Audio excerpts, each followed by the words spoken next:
இதனால தப்பு. நஷ்டம் வந்தது, எனக்கு பிஸ்னஸ்ல நஷ்டம் வந்தது, என்னால ஏத்துக்க முடியல. அதுவும் கரெக்ட்டு தான். உன்னைய காப்பாத்துறதுக்காக தான் அது வச்சிருக்கு. ஏன் உனக்கு பிஸ்னஸ்ல நஷ்டத்த குடுத்துருக்கு? ரூ. 10,00,000 இல்ல ரூ. 50,00,000ன்னா, உன்னைய அப்படியே விட்டன்னா நீ 2,00,00,000 நஷ்டத்துக்கு போய் நிப்ப. அதனால உன்னைய 50,00,000த்துல அது தூக்கிருச்சு. You understand?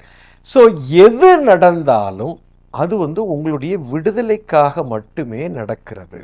நாம் அதிலிருந்து கற்றுக்க வேண்டிய பாடம் ஒன்று இருக்கிறது. அந்த பாடத்தை கற்றுக்கிட்டோம்னா நமக்கே அது என்னன்னு தெளிவாக புரியும். மரணம் ஜனனம் ரெண்டுமே ஒன்று தான். எப்போ ஜனனம் ஒன்று வருகிறதோ மரணம் ஒன்று கட்டாயம் உண்டு. அதுவும் விடுதலைக்காகத்தான். ஜனனமும் விடுதலையானா ஆமாம், ஏன்னா பூர்வ ஜென்மத்தில் நான் பண்ண கர்ம வினையை தீர்ப்பதற்காக எனக்கு உடம்பை கொடுத்துருக்குறான். அதனால தான் எல்லாரும் என்ன சொல்கிறாங்க, நான் முக்தி அடையணும். முக்தி அடையணும்னா என் கர்மாவெல்லாம் இந்த ஜென்மத்தில் நான் கரைச்சிட்டு எனக்கு அடுத்த பிறவியே இருக்கக்கூடாது. பிறவி இருக்குன்னா கர்மா இருக்குன்னு அர்த்தம். அப்போ நான் இந்த ஜென்மத்திலே எல்லாத்தையும் நான் தீர்க்கணும் இறைவா, அதுக்கு எனக்கு புத்தியை கொடு, அதுக்குண்டான சூழ்நிலையை எனக்கு உருவாக்கி கொடு. நான் இதுக்கு முன்னாடி செய்தது, இப்போ நான் செய்துக்கிட்டு இருக்கிறது எல்லாத்தையும் நான் க்ளோஸ் பண்ணணும். நான் எல்லாமே க்ளோஸ் பண்ணிட்டேன், என் மேலே எந்த எஃப்ஐஆரும் இல்லை அப்படின்னா அடுத்த பிறவி கிடையாது.